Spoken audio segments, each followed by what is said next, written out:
ಓಂ ಶಾಂತಿ. ತಾರೀಕು 26/3/2026. ಪ್ರಾತಃ ಮುರಳಿ. ಮಧುರ ಮಕ್ಕಳೇ, ಸಂಘದೋಷದಿಂದ ದೂರವಿದ್ದು ವಿದ್ಯೆಯ ಮೇಲೆ ಸಂಪೂರ್ಣ ಗಮನ ಕೊಡಿ. ಈಗ ಯಾವುದೇ ಬಿರುಗಾಳಿ ಬರಲು ಸಾಧ್ಯವಿಲ್ಲ, ಆದರೆ ಮಾಯೆಯನ್ನು ದೋಷಿಯನ್ನಾಗಿ ಮಾಡಬೇಡಿ. ಪ್ರಶ್ನೆ: ಯಾವ ಒಂದು ಮಾತನ್ನು ಸದಾ ಗಮನದಲ್ಲಿಟ್ಟುಕೊಂಡಾಗ ಜೀವನದ ದೋಣಿಯು ಪಾರಾಗುವುದು? ಉತ್ತರ: ಬಾಬಾ ತಮ್ಮ ಆಜ್ಞೆ. ಹೀಗೆ ಸದಾ ತಂದೆಯ ಆಜ್ಞೆಯಂತೆ ನಡೆಯುತ್ತಾ ಇರಿ, ಆಗ ನಿಮ್ಮ ಜೀವನದ ದೋಣಿ ಪಾರಾಗುವುದು. ಆಜ್ಞೆಯಂತೆ ನಡೆಯುವವರು ಮಾಯೆಯ ಪ್ರಭಾವದಿಂದ ಮುಕ್ತರಾಗುತ್ತಾರೆ. ಬುದ್ಧಿಯ ಬೀಗವು ತೆರೆಯುತ್ತದೆ, ಅಪಾರ ಖುಷಿಯಿರುತ್ತದೆ, ಯಾವುದೇ ಉಲ್ಟಾ ಕರ್ಮ ಆಗುವುದಿಲ್ಲ. ಗೀತೆ: ನಿಮ್ಮನ್ನು ಪಡೆದ ನಾನು ಜಗತ್ತನ್ನೇ ಪಡೆದೆನು. ಓಂ ಶಾಂತಿ. ಮಧುರಾತಿ ಮಧುರ ಎಲ್ಲಾ ಸೇವಾ ಕೇಂದ್ರಗಳ ಮಕ್ಕಳು ಗೀತೆಯನ್ನು ಕೇಳಿದಿರಿ. ಎಲ್ಲರಿಗೂ ತಿಳಿದಿದೆ, ಬೇಹದ್ದಿನ ತಂದೆಯಿಂದ ಪುನಃ 5000 ವರ್ಷಗಳ ಮೊದಲಿನ ರೀತಿ ನಾವು ವಿಶ್ವದ ರಾಜ್ಯಭಾಗ್ಯವನ್ನು ಪಡೆಯುತ್ತಿದ್ದೇವೆ. ಕಲ್ಪಕಲ್ಪವೂ ನಾವು ಪಡೆಯುತ್ತಾ ಬಂದಿದ್ದೇವೆ. ರಾಜ್ಯವನ್ನು ಪಡೆಯುತ್ತೇವೆ ಮತ್ತು ಕಳೆದುಕೊಳ್ಳುತ್ತೇವೆ. ಮಕ್ಕಳಿಗೆ ತಿಳಿದಿದೆ, ನಾವೀಗ ಬೇಹದ್ದಿನ ತಂದೆಯ ಮಡಿಲನ್ನು ಪಡೆದುಕೊಂಡಿದ್ದೇವೆ ಅಥವಾ ಅವರ ಮಕ್ಕಳಾಗಿದ್ದೇವೆ. ಇದು ಖಂಡಿತವಾಗಿದೆ. ಮನೆಯಲ್ಲಿ ಕುಳಿತಿದ್ದರೂ ಸಹ ಪುರುಷಾರ್ಥ ಮಾಡುತ್ತಾರೆ. ಬೇಹದ್ದಿನ ತಂದೆಯಿಂದ ಶ್ರೇಷ್ಠ ಪದವಿಯನ್ನು ಪಡೆಯುವುದಕ್ಕಾಗಿ ಪುರುಷಾರ್ಥ ನಡೆಯುತ್ತಿದೆ. ಮಕ್ಕಳು ತಿಳಿದುಕೊಂಡಿದ್ದೀರಿ, ಜ್ಞಾನ ಸಾಗರ, ಪತೀತ ಪಾವನ, ಸರ್ವರ ಸದ್ಗತಿದಾತ ಶಿವತಂದೆಯೇ ನಮ್ಮ ತಂದೆಯೂ ಆಗಿದ್ದಾರೆ, ಶಿಕ್ಷಕನೂ ಆಗಿದ್ದಾರೆ ಮತ್ತು ಸದ್ಗುರುವೂ ಆಗಿದ್ದಾರೆ. ಅವರಿಂದ ನಾವು ಆಸ್ತಿಯನ್ನು ಪಡೆದುಕೊಳ್ಳುತ್ತೇವೆ ಅಂದ ಮೇಲೆ ಅದರಲ್ಲಿ ಶ್ರೇಷ್ಠ ಪದವಿಯನ್ನು ಪಡೆಯುವುದಕ್ಕಾಗಿ ಎಷ್ಟೊಂದು ಪುರುಷಾರ್ಥ ಮಾಡಬೇಕು.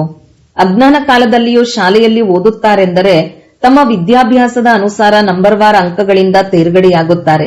ಅಲ್ಲಿ ಯಾರೂ ಸಹ ಮಾಯೆಯು ನಮಗೆ ವಿಘ್ನ ಹಾಕುತ್ತದೆ ಅಥವಾ ಬಿರುಗಾಳಿ ಬರುತ್ತದೆ ಎಂದು ಹೇಳುವುದಿಲ್ಲ. ಸರಿಯಾಗಿ ಓದುವುದಿಲ್ಲ ಅಥವಾ ಕೆಟ್ಟ ಸಂಘದಲ್ಲಿ ಹೋಗಿ ಸಿಲುಕುತ್ತಾರೆ, ಆಟಗಳಲ್ಲಿ ತೊಡಗುತ್ತಾರೆ, ಆದ್ದರಿಂದ ಓದುವುದಿಲ್ಲ, ಅನುತ್ತೀರ್ಣರಾಗಿ ಬಿಡುತ್ತಾರೆ. ಆದರೆ ಇದಕ್ಕೆ ಮಾಯೆಯ ಬಿರುಗಾಳಿ ಎಂದು ಹೇಳುವುದಿಲ್ಲ. ನಡವಳಿಕೆಯೂ ಸರಿಯಿಲ್ಲವೆಂದರೆ ಶಿಕ್ಷಕರೂ ಸಹ ಅವರ ನಡತೆಯೂ ಸರಿಯಿಲ್ಲವೆಂದು ಸರ್ಟಿಫಿಕೇಟ್ ಕೊಡುತ್ತಾರೆ.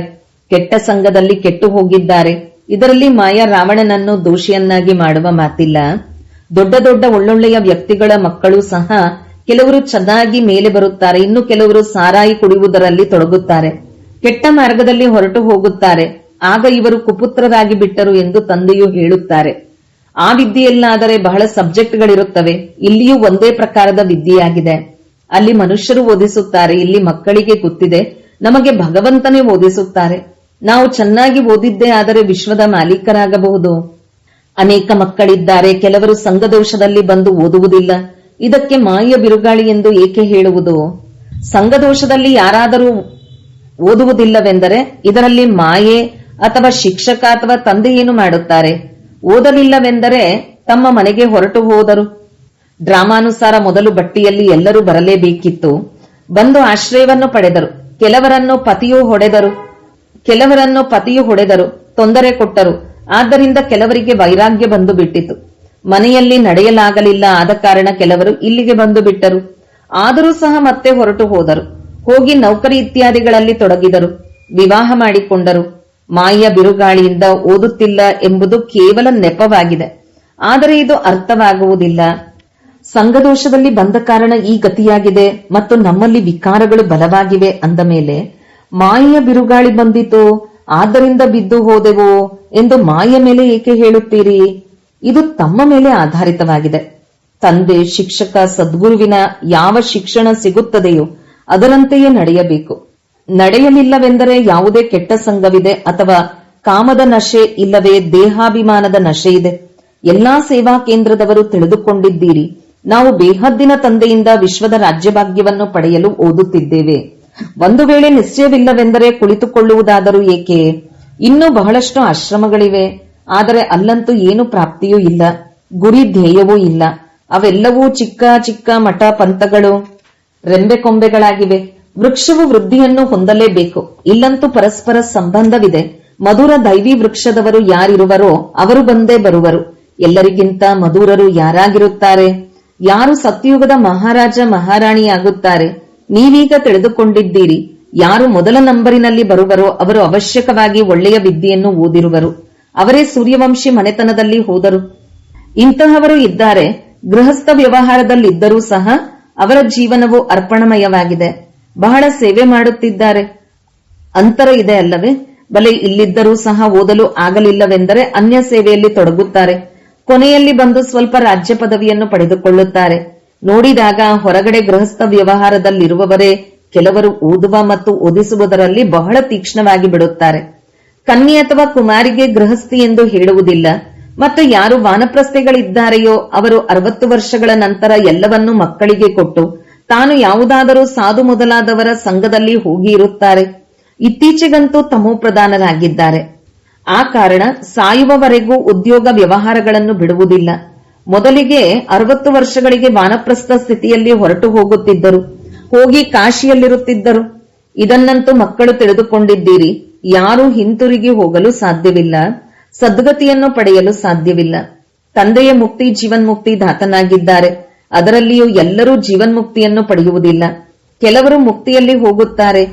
ಈಗ ಆದಿ ಸನಾತನ ದೇವಿ ದೇವತಾ ಧರ್ಮದ ಸ್ಥಾಪನೆಯಾಗುತ್ತಿದೆ. ಯಾರೆಷ್ಟಾದರೂ ಪುರುಷಾರ್ಥ ಮಾಡಬಹುದು. ಅದರಲ್ಲಿಯೂ ಕುಮಾರಿಯರಿಗೆ ಒಳ್ಳೆಯ ಅವಕಾಶವಿದೆ. ಪಾರಲೌಕಿಕ ತಂದೆಗೆ ವಾರಸುದಾರರಾಗಿ ಬಿಡುತ್ತಾರೆ. ಇಲ್ಲಂತೂ ಎಲ್ಲಾ ಮಕ್ಕಳು ತಂದೆಯಿಂದ ಆಸ್ತಿಯನ್ನು ಪಡೆಯಲು ಹಕ್ಕುದಾರರಾಗಿದ್ದಾರೆ. ಲೌಕಿಕದಲ್ಲಾದರೆ ಕನ್ಯೆಯರಿಗೆ ಆಸ್ತಿಯೂ ಸಿಗುವುದಿಲ್ಲ. ಮಕ್ಕಳಿಗೆ ಆಸೆ ಇರುತ್ತದೆ, ಬಲೆ ಇಂತಹವರು ಇದ್ದಾರೆ, ಇದು ಆಸ್ತಿಯೂ ಸಿಗುತ್ತದೆ, ಅದನ್ನು ತೆಗೆದುಕೊಳ್ಳೋಣ, ಅದನ್ನು ಏಕೆ ಬಿಡುವುದು ಎಂದು ತಿಳಿದುಕೊಳ್ಳುತ್ತಾರೆ. ಎರಡೂ ಕಡೆ ಓದುತ್ತಾರೆ. ಹೀಗೆ ಭಿನ್ನ ಭಿನ್ನ ಪ್ರಕಾರದವರಿರುತ್ತಾರೆ. ಈಗ ಇದನ್ನಂತೂ ತಿಳಿದುಕೊಂಡಿದ್ದೀರಿ. ಯಾರು ಚೆನ್ನಾಗಿ ಓದುವರೋ ಅವರು ಶ್ರೇಷ್ಠ ಪದವಿಯನ್ನು ಪಡೆಯುತ್ತಾರೆ. ಪ್ರಜೆಗಳಲ್ಲಿಯೂ ಬಹಳ ಸಾಹುಕಾರರಾಗಿ ಬಿಡುತ್ತಾರೆ. ಇಲ್ಲಿರುವವರಂತೂ ಒಳಗೆ ಇರಬೇಕಾಗುತ್ತದೆ. ಆದ್ದರಿಂದ ಆಗುವುದಾದರೆ ರಾಜ ರಾಣಿ, ಇಲ್ಲವೆಂದರೆ ದಾಸದಾಸಿಯರಾಗಿ ಬಿಡುತ್ತಾರೆ. ಮತ್ತೆ ತ್ರೇತಾದ ಅಂತ್ಯದಲ್ಲಿ 3, 4, 5 ಜನ್ಮಗಳು ರಾಜ್ಯ ಪದವಿ ಸಿಗಬಹುದೇನೋ ಅಷ್ಟೇ. ಅದಕ್ಕಿಂತಲೂ ಆ ಸಾಹುಕಾರರದ್ದೇ ಒಳ್ಳೆಯದು. ಯಾರು ಸತ್ಯಯುಗದಿಂದ ಹಿಡಿದು ಅವರು ಸಾಹುಕಾರಿತನವು ಸ್ಥಿರವಾಗಿರುತ್ತದೆ. ಗೃಹಸ್ಥ ವ್ಯವಹಾರದಲ್ಲಿದ್ದು ಸಾಹುಕಾರ ಪದವಿಯನ್ನು ಏಕೆ ಪಡೆಯಬಾರದು? ನಾವು ರಾಜ್ಯ ಪದವಿಯನ್ನು ಪಡೆಯಬೇಕೆಂದು ಪ್ರಯತ್ನ ಪಡುತ್ತಾರೆ. ಆದರೆ ಒಂದು ವೇಳೆ ಜಾರಿ ಬಿದ್ದರೆ ಪ್ರಜೆಗಳಲ್ಲಿಯಾದರೂ ಒಳ್ಳೆಯ ಪದವಿಯನ್ನು ಪಡೆಯುವ ಪುರುಷಾರ್ಥ ಮಾಡಬೇಕು. ಅದು ಒಳ್ಳೆಯ ಪದವಿ ಆಯಿತಲ್ಲವೇ? ಇಲ್ಲಿರುವವರಿಗಿಂತಲೂ ಹೊರಗಿನವರು ಬಹಳ ಶ್ರೇಷ್ಠ ಪದವಿಯನ್ನು ಪಡೆಯಬಲ್ಲರು. ಎಲ್ಲವೂ ಪುರುಷಾರ್ಥದ ಮೇಲೆ ಆಧಾರಿತವಾಗಿದೆ. ಪುರುಷಾರ್ಥವನ್ನೆಂದು ಮುಚ್ಚಿಡಲು ಸಾಧ್ಯವಿಲ್ಲ. ಪ್ರಜೆಗಳಲ್ಲಿ ಯಾರು ಅತೀ ದೊಡ್ಡ ಸಾಹುಕಾರ ಆಗುವರೋ ಅವರು ಸಹ ಮುಚ್ಚಲ್ಪಡಲು ಸಾಧ್ಯವಿಲ್ಲ. ಹೊರಗಿರುವವರಿಗೆ ಕಡಿಮೆ ಪದವಿ ಸಿಗುತ್ತದೆ ಎಂದಲ್ಲ. ಕೊನೆಯಲ್ಲಿ ರಾಜ್ಯ ಪದವಿಯನ್ನು ಪಡೆಯುವುದು ಒಳ್ಳೆಯದೋ ಅಥವಾ ಪ್ರಜೆಗಳಲ್ಲಿ ಆರಂಭದಿಂದ ಹಿಡಿದು ಶ್ರೇಷ್ಠ ಪದವಿಯನ್ನು ಪಡೆಯುವುದು ಒಳ್ಳೆಯದೋ? ಗೃಹಸ್ಥ ವ್ಯವಹಾರದಲ್ಲಿರುವವರಿಗೆ ಇಷ್ಟೊಂದು ಮಾಯೆಯ ಬಿರುಗಾಳಿಗಳು ಬರುವುದಿಲ್ಲ. ಇಲ್ಲಿರುವವರಿಗೆ ಬಹಳ ಬಿರುಗಾಳಿಗಳು ಬರುತ್ತವೆ. ನಾವು ಶಿವತಂದೆಯ ಮಡಿಲಿನಲ್ಲಿ ಕುಳಿತಿದ್ದೇವೆಂದು ಸಾಹಸವನ್ನಿಡುತ್ತಾರೆ. ಆದರೆ ಸಂಘದೋಷದಲ್ಲಿ ಬಂದು ಓದುವುದಿಲ್ಲ. ಅಂತಿಮದಲ್ಲಿ ಎಲ್ಲವೂ ಅರ್ಥವಾಗಿ ಬಿಡುತ್ತದೆ. ಯಾರು ಯಾವ ಪದವಿಯನ್ನು ಪಡೆಯುತ್ತಾರೆಂದು ಸಾಕ್ಷಾತ್ಕಾರವಾಗುತ್ತದೆ. ನಂಬರ್ವಾರ್ ಓದುತ್ತಾರಲ್ಲವೇ? ಕೆಲವರಂತೂ ತಾವೇ ಸೇವಾ ಕೇಂದ್ರವನ್ನು ನಡೆಸುತ್ತಾರೆ. ಕೆಲವೊಂದೆಡೆ ಸೇವಾ ಕೇಂದ್ರವನ್ನು ನಡೆಸುವವರಿಗಿಂತಲೂ ಓದುವವರು ತೀಕ್ಷ್ಣವಾಗಿ ಮುಂದೆ ಹೋಗುತ್ತಾರೆ. ಎಲ್ಲವೂ ಪುರುಷಾರ್ಥದ ಮೇಲೆ ಆಧಾರಿತವಾಗಿದೆ. ಮಾಯೆಯ ಬಿರುಗಾಳಿಗಳು ಬರುತ್ತವೆ ಎಂದು ಹೇಳುವುದಲ್ಲ. ವಾಸ್ತವದಲ್ಲಿ ತಮ್ಮ ನಡತೆ ಸರಿಯಿಲ್ಲ, ಶ್ರೀಮತದಂತೆ ನಡೆಯುವುದಿಲ್ಲ. ಲೌಕಿಕದಲ್ಲಿಯೂ ಇದೇ ರೀತಿಯಾಗುತ್ತದೆ. ಶಿಕ್ಷಕರು ಅಥವಾ ತಂದೆ ತಾಯಿಯ ಮತದಂತೆ ನಡೆಯುವುದಿಲ್ಲ. ನೀವಂತೂ ಇಂತಹ ತಂದೆಯ ಮಕ್ಕಳಾಗಿದ್ದೀರಿ. ಅವರಿಗೆ ಯಾರೂ ತಂದೆಯಿಲ್ಲ. ಅಲ್ಲಂತೂ ಹೊರಗಡೆ ಬಹಳ ಹೋಗಬೇಕಾಗುತ್ತದೆ. ಕೆಲವು ಮಕ್ಕಳು ಸಂಘದೋಷದಲ್ಲಿ ಸಿಲುಕುತ್ತಾರೆ. ಆದ್ದರಿಂದ ಅನುತ್ತೀರ್ಣರಾಗಿ ಬಿಡುತ್ತಾರೆ. ಮಾಯೆಯ ಬಿರುಗಾಳಿಗಳು ಬರುತ್ತವೆ ಎಂದು ಏಕೆ ಹೇಳುತ್ತೀರಿ? ಇದು ತನ್ನದೇ ಮೂರ್ಖತೆಯಾಗಿದೆ. ತಂದೆಯ ಆದೇಶದಂತೆ ನಡೆಯುವುದಿಲ್ಲ. ಈ ರೀತಿಯ ನಡತೆಯಿಂದ ಅನುತ್ತೀರ್ಣರಾಗಿ ಬಿಡುತ್ತಾರೆ. ಅನೇಕರಿಗೆ ಆಸೆ ಇರುತ್ತದೆ. ಕೆಲವರಲ್ಲಿ ಕ್ರೋಧ, ಕೆಲವರಲ್ಲಿ ಕಳ್ಳತನದ ಹವ್ಯಾಸವಿರುತ್ತದೆ. ಕೊನೆಯಲ್ಲಿ ಎಲ್ಲವೂ ಅರ್ಥವಾಗುತ್ತದೆ. ಇಂತಿಂತಹವರು ಇಂತಿಂತಹ ನಡತೆಯ ಕಾರಣ ಹೊರಟು ಹೋದರು, ಶೂದ್ರ ಕುಲದವರಾಗಿ ಬಿಟ್ಟರು ಎಂದು ತಿಳಿಯಲಾಗುತ್ತದೆ. ಅಂತಹವರಿಗೆ ಮತ್ತೆ ಬ್ರಾಹ್ಮಣರು ಎಂದು ಹೇಳುವುದಿಲ್ಲ. ಅವರು ಹೋಗಿ ಶೂದ್ರರಾದರು, ವಿದ್ಯಾಭ್ಯಾಸವನ್ನೇ ಬಿಟ್ಟು ಬಿಟ್ಟರು. ಸ್ವಲ್ಪ ಜ್ಞಾನವನ್ನು ಕೇಳಿದರೂ ಸಹ ಪ್ರಜೆಗಳಲ್ಲಿ ಬಂದು ಬಿಡುತ್ತಾರೆ. ದೊಡ್ಡ ವೃಕ್ಷವಾಗಿದೆ. ಎಲ್ಲೆಲ್ಲಿಂದಲೂ ಬರುತ್ತಾರೆ. ಯಾರು ದೇವಿ ದೇವತಾ ಧರ್ಮದವರು ಅನ್ಯ ಧರ್ಮಗಳಲ್ಲಿ ಹೋಗಿ ಸೇರಿದ್ದಾರೆಯೋ ಅವರು ಪುನಃ ಬರುತ್ತಾರೆ. ಅನೇಕರು ಬರುತ್ತಾರೆ. ಆಗ ಎಲ್ಲರಿಗೂ ಆಶ್ಚರ್ಯವಾಗುತ್ತದೆ. ಅನ್ಯ ಧರ್ಮದವರು ಸಹ ಮುಕ್ತಿಯ ಆಸ್ತಿಯನ್ನಂತೂ ಪಡೆದುಕೊಳ್ಳುತ್ತಾರಲ್ಲವೇ? ಇಲ್ಲಿ ಯಾರು ಬೇಕಾದರೂ ಬರಬಹುದು. ತಮ್ಮ ಮನೆತನದಲ್ಲಿ ಶ್ರೇಷ್ಠ ಪದವಿಯನ್ನು ಮಾಡಿಸಿದ್ದರು ಅವರೂ ಸಹ ಬಂದು ಕೊನೆಗೆ ಲಕ್ಷ್ಯವನ್ನು ಪಡೆದುಕೊಂಡು ಹೋಗುತ್ತಾರೆ. ಇಲ್ಲಿದ್ದು ಲಕ್ಷ್ಯದಂತೆ ಇರಲು ಸಾಧ್ಯವಿಲ್ಲ ಎಂದಲ್ಲ. ಯಾವುದೇ ಧರ್ಮದವರು ಲಕ್ಷ್ಯವನ್ನಿಡಬಹುದು.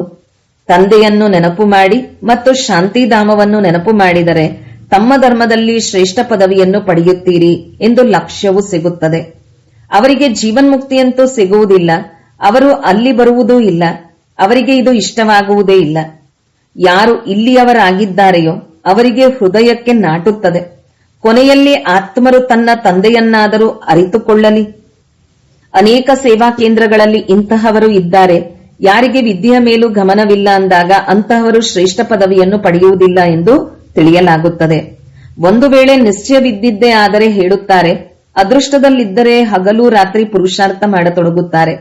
ನಡೆಯುತ್ತಾ ನಡೆಯುತ್ತಾ ಸಂಘದಲ್ಲಿ ಕೆಟ್ಟು ಹೋಗುತ್ತಾರೆ. ಅದಕ್ಕೆ ಗ್ರಹಚಾರ ಎಂದು ಹೇಳಬಹುದು. ಬೃಹಸ್ಪತಿಯು ದೆಶೆಗೆ ಬದಲಾಗಿ ಮಂಗಳ ದೆಶೆಯಾಗಿ ಬಿಡುತ್ತದೆ. ಅಂತಹವರ ಮುಂದೆ ಕೆಳಗಿಳಿಯಲೂಬಹುದು. ಕೆಲವರಿಗಂತೂ ತಂದೆಯು ಹೇಳುತ್ತಾರೆ, ಇವರಿಗೆ ರಾಹುವಿನ ದೆಶೆ ಕುಳಿತಿದೆ, ಭಗವಂತನನ್ನು ಒಪ್ಪುವುದಿಲ್ಲವೆಂದು ಹೇಳುತ್ತಾರೆ. ಕೆಲವರು ಈ ಬ್ರಹ್ಮರವರೇ ಹೇಳುತ್ತಾರೆ ಎಂದು ತಿಳಿದುಕೊಳ್ಳುತ್ತಾರೆ.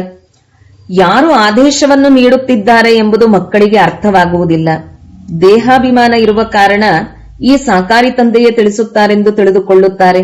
ದೇಹಿ ಅಭಿಮಾನಿಯಾಗಿದ್ದರೆ ಶಿವತಂದೆಯು ಏನೆಲ್ಲವನ್ನು ಮಾಡುತ್ತಾರೆಯೋ ಅದನ್ನು ನಾವು ಮಾಡಬೇಕೆಂದು ತಿಳಿಯುತ್ತಾರೆ. ಜವಾಬ್ದಾರಿಯು ತಂದೆಯ ಮೇಲೂ ಇದೆ.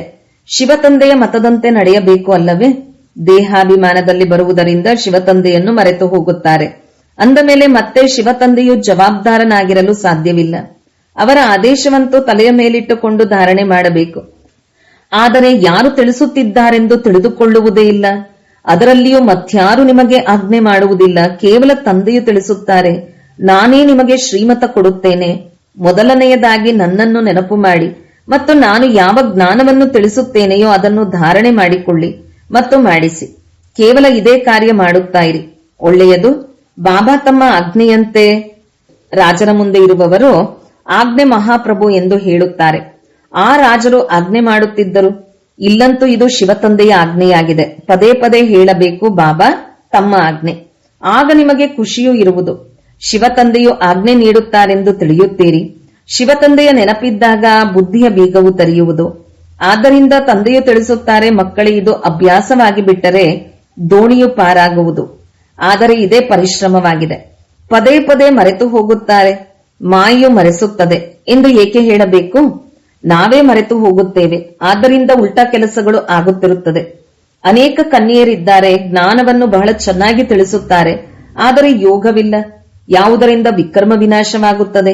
ಹೀಗೆ ಅನೇಕರು ಒಳ್ಳೊಳ್ಳೆಯ ಮಕ್ಕಳಿದ್ದಾರೆ, ಆದರೆ ಯೋಗ ಇಲ್ಲ. ಇವರು ಯೋಗದಲ್ಲಿರುವುದಿಲ್ಲ, ಮತ್ತೆ ಪಾಪವಾಗಿ ಬಿಡುತ್ತದೆ, ಅದನ್ನು ಅನುಭವಿಸಬೇಕಾಗುತ್ತದೆ ಎಂದು ನಡತೆಯಿಂದಲೇ ತಿಳಿಯಲಾಗುತ್ತದೆ. ಇದರಲ್ಲಿ ಬಿರುಗಾಳಿಯ ಮಾತಿಲ್ಲ. ತಿಳಿದುಕೊಳ್ಳಿ, ಇದು ನನ್ನ ತಪ್ಪಾಗಿದೆ. ನಾನು ಶ್ರೀಮತದಂತೆ ನಡೆಯುವುದಿಲ್ಲ. ಇಲ್ಲಿ ನೀವು ರಾಜಯೋಗವನ್ನು ಕಲಿಯುವುದಕ್ಕಾಗಿ ಬಂದಿದ್ದೀರಿ. ಪ್ರಜಾಯೋಗವನ್ನು ಕಲಿಸಲಾಗುವುದಿಲ್ಲ. ತಂದೆಯನ್ನು ಅನುಸರಿಸಿ, ಆಗ ಸಿಂಹಾಸನಾಧಿಕಾರಿಗಳಾಗುವಿರಿ. ಅವರದಂತೂ ನಿಶ್ಚಿತವಾಗಿದೆ.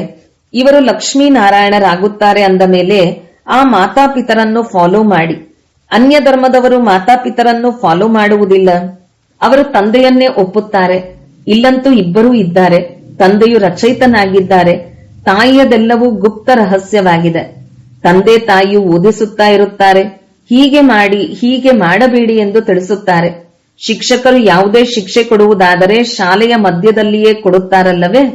ಆದರೆ ನನ್ನ ಗೌರವವನ್ನು ಕಳೆಯುತ್ತೀರಿ ಎಂದು ಮಕ್ಕಳು ಹೇಳುವರೇ? ತಂದೆಯು 5-6 ಮಂದಿ ಮಕ್ಕಳ ಮುಂದೆಯೇ ಪೆಟ್ಟು ಕೊಡುವರು. ಆದರೆ 5-6 ಮಂದಿ ಮುಂದೆ ಏಕೆ ಹೂಡಿದಿರಿ ಎಂದು ಮಗುವು ಹೇಳುವುದಿಲ್ಲ. ಇಲ್ಲಂತೂ ಮಕ್ಕಳಿಗೆ ಶಿಕ್ಷಣ ಕೊಡಲಾಗುವುದು. ಆದರೂ ನಡೆಯಲಿಲ್ಲವೆಂದರೆ ಹೋಗಿ ಗೃಹಸ್ಥ ವ್ಯವಹಾರದಲ್ಲಿದ್ದು ಪುರುಷಾರ್ಥ ಮಾಡಿ. ಒಂದು ವೇಳೆ ಇಲ್ಲಿ ಕುಳಿತು ಸೇವಾಭಂಗ ಮಾಡಿದರೆ ಇರುವ ಅಲ್ಪ ಸ್ವಲ್ಪ ಪುಣ್ಯವೂ ಸಹ ಸಮಾಪ್ತಿಯಾಗುವುದು. ಆದ್ದರಿಂದ ಓದದಿದ್ದರೆ ಬಿಟ್ಟು ಬಿಡಿ, ನಾವಿನ್ನು ನಡೆಯಲಾಗುವುದಿಲ್ಲ ಎಂದು ಹೇಳಿರಿ. ಅದಕ್ಕೆ ಬದಲಾಗಿ ನಿಂದನೆಯನ್ನೇಕೆ ಮಾಡಬೇಕು? ಅನೇಕ ಮಕ್ಕಳಿದ್ದಾರೆ. ಕೆಲವರು ಓದುತ್ತಾರೆ, ಕೆಲವರು ಬಿಟ್ಟು ಬಿಡುತ್ತಾರೆ. ತಂದೆಯೊಬ್ಬರು ತನ್ನ ಪದವಿಯಲ್ಲಿ ಮಸ್ತರಾಗಿರಬೇಕು. ತಂದೆಯು ತಿಳಿಸುತ್ತಾರೆ, ಒಬ್ಬರು ಇನ್ನೊಬ್ಬರಿಂದ ಸೇವೆಯನ್ನು ಪಡೆದುಕೊಳ್ಳಬೇಡಿ. ಇನ್ನೊಬ್ಬರಿಂದ ಸೇವೆಯನ್ನು ಪಡೆದುಕೊಳ್ಳುವುದು ಸಹ ಅಹಂಕಾರವಾಗಿದೆ. ತಂದೆಯು ತಿಳಿಸಬೇಕಾಗುತ್ತದೆಯಲ್ಲವೇ? ಇಲ್ಲದಿದ್ದರೆ ಕೊನೆಯಲ್ಲಿ ಧರ್ಮರಾಜನ ಸಭೆಯು ಕುಳಿತಾಗ ನಮಗೆ ಕಾಯ್ದೆ ಕಾನೂನಿನ ಬಗ್ಗೆ ಗೊತ್ತೇ ಇರಲಿಲ್ಲವೆಂದು ಹೇಳಿಬಿಡುತ್ತಾರೆ. ಆದ್ದರಿಂದ ತಂದೆಯು ತಿಳಿಸುತ್ತಾರೆ, ಸಾಕ್ಷಾತ್ಕಾರ ಮಾಡಿಸಿ ಶಿಕ್ಷೆ ಕೊಡುತ್ತೇನೆ. ಸಾಕ್ಷಿ ಇಲ್ಲದೆ ಶಿಕ್ಷೆ ಸಿಗುವುದಿಲ್ಲ. ಕಲ್ಪದ ಹಿಂದಿನ ರೀತಿ ಚೆನ್ನಾಗಿ ತಿಳಿಸುವವರು ಅನೇಕರಿದ್ದಾರೆ. ಪ್ರತಿಯೊಬ್ಬರ ಅದೃಷ್ಟವನ್ನು ನೋಡಲಾಗುತ್ತದೆ. ಕೆಲವರು ಸರ್ವಿಸ್ ಮಾಡಿ ಜೀವನವನ್ನು ವಜ್ರ ಸಮಾನ ಆಗುವವರೆಗೂ ಮಾಡಿಕೊಳ್ಳುತ್ತಾರೆ. ಇನ್ನು ಕೆಲವರು ಅದೃಷ್ಟಕ್ಕೆ ಬರೆ ಎಳೆದುಕೊಳ್ಳುತ್ತಾರೆ. ಒಳ್ಳೆಯದು. ಮಧುರಾತಿ ಮಧುರ ಅಗಲಿ ಹೋಗಿ ಮರಳಿ ಸಿಕ್ಕಿರುವ ಮಕ್ಕಳ ಪ್ರತಿ ಮಾತಾಪಿತಾ ಬಾಬ್ದಾದರವರ ನೆನಪು, ಪ್ರೀತಿ ಹಾಗೂ ಸುಪ್ರಭಾತ. ಆತ್ಮೀಯ ಮಕ್ಕಳಿಗೆ ಆತ್ಮೀಯ ತಂದೆಯ ನಮಸ್ತೆ. ಧಾರಣೆಗಾಗಿ ಮುಖ್ಯ ಸಾರ 1. ತಂದೆ, ಶಿಕ್ಷಕ, ಸದ್ಗುರುವಿನ ಮೂಲಕ ಯಾವ ಶಿಕ್ಷಣ ಸಿಗುತ್ತದೆಯೋ ಅದರಂತೆಯೇ ನಡೆಯಬೇಕು. ಮಾಯೆಯನ್ನು ದೋಷಿಯನ್ನಾಗಿ ಮಾಡದೆ ತಮ್ಮ ನಿರ್ಬಲತೆಗಳನ್ನು ಪರಿಶೀಲನೆ ಮಾಡಿ ಅದನ್ನು ತೆಗೆದುಹಾಕಿ. 2. ಅಹಂಕಾರದ ತ್ಯಾಗ ಮಾಡಿ ತನ್ನ ವಿದ್ಯಾಭ್ಯಾಸದಲ್ಲಿ ಮಸ್ತರಾಗಿರಬೇಕು. ಎಂದೂ ಅನ್ಯರಿಂದ ಸೇವೆ ತೆಗೆದುಕೊಳ್ಳಬಾರದು. ಸಂಘದೋಷದಿಂದ ಬಹಳ ಸಂಭಾಲನೆ ಮಾಡಿಕೊಳ್ಳಬೇಕು. ವರದಾನ: ಸಂಕಲ್ಪದ ಸೂಚನೆಗಳಿಂದ ಸರ್ವ ವ್ಯವಹಾರಗಳನ್ನು ನಡೆಸುವಂತಹ ಸದಾ ಪ್ರಕಾಶತೆಯ ಕಿರೀಟಧಾರಿ ಭವ. ಯಾವ ಮಕ್ಕಳು ಸದಾ ಹಗೂರವಾಗಿರುತ್ತಾರೆಯೋ ಅವರ ಸಂಕಲ್ಪ ಅಥವಾ ಸಮಯವೆಂದಿಗೂ ವ್ಯರ್ಥವಾಗುವುದಿಲ್ಲ. ಯಾವುದೋ ಆಗುವುದಿದೆಯೋ ಅಂತಹ ಸಂಕಲ್ಪವೇ ಉತ್ಪನ್ನವಾಗುತ್ತದೆ. ಹೇಗೆ ಮಾತನಾಡುವುದರಿಂದ ಮಾತನ್ನು ಸಿದ್ಧ ಮಾಡುತ್ತಾರೆಯೋ ಹಾಗೆಯೇ ಸಂಕಲ್ಪದಿಂದ ಸರ್ವ ವ್ಯವಹಾರಗಳು ನಡೆಯುತ್ತವೆ. ಯಾವಾಗ ಇಂತಹ ವಿಧಿಯನ್ನು ಉಪಯೋಗ ಮಾಡುತ್ತೀರಿ ಆಗ ಈ ಸಾಕಾರ ವತನವು ಸೂಕ್ಷ್ಮ ವತನವಾಗಿ ಬಿಡಲಿ. ಇದಕ್ಕಾಗಿ ಶಾಂತಿಯ ಶಕ್ತಿಯನ್ನು ಸಂಗ್ರಹಣೆ ಮಾಡಿರಿ ಹಾಗೂ ಪ್ರಕಾಶತೆಯ ಕಿರೀಟ ಉಳ್ಳವರಾಗಿರಿ. ಸ್ಲೋಗನ್: ಈ ದುಃಖಧಾಮದಿಂದ ದೂರವಾಗಿ ಬಿಡುತ್ತೀರೆಂದರೆ ಎಂದಿಗೂ ದುಃಖದ ಪ್ರಕಂಪನಗಳು ಬರಲು ಸಾಧ್ಯವಿಲ್ಲ. ಅವ್ಯಕ್ತ ಸೂಚನೆ: ನಿಶ್ಚಯದ ಫೌಂಡೇಶನ್ ತಳಪಾಯ ಬಲಗೊಳಿಸಿ ಸದಾ ನಿರ್ಭಯ ಮತ್ತು ನಿಶ್ಚಿಂತವಾಗಿರಿ. ಹೇಗೆ ಕಾರಿನಲ್ಲಿ ಬ್ಯಾಟರಿ ಯಾವಾಗ ಸ್ವಲ್ಪ ಸಡಿಲವಾಗಿ ಬಿಡುತ್ತದೆ, ಕಾರ್ ತನಗೆ ತಾನೇ ನಡೆಯುವುದಿಲ್ಲ, ಇನ್ನೊಬ್ಬರು ಸ್ವಲ್ಪ ತಳ್ಳಬೇಕಾಗುತ್ತದೆ. ಹಾಗೆಯೇ ಯಾವುದೇ ಆತ್ಮನಲ್ಲಿ ನಿಮಗೆ ನಿಶ್ಚಯವಿದೆ ಮತ್ತು ಇವರಿಂದ ನಮಗೆ ಸಹಯೋಗ ಸಿಗುತ್ತದೆ ಎಂದು ತಿಳಿಯುತ್ತೀರಿ, ಅವರಿಂದ ಸ್ವಲ್ಪ ಸಹಯೋಗ ತೆಗೆದುಕೊಂಡು ಮುಂದುವರಿಯಬೇಕು. ಬಲಹೀನತೆಯ ಮಾತನ್ನು ಹೆಚ್ಚು ಯೋಚಿಸಬಾರದು. ಆಗ ಖುಷಿಯಲ್ಲಿ ಮುಂದುವರಿಯುತ್ತಾ ಹೋಗುವಿರಿ. ಓಂ ಶಾಂತಿ.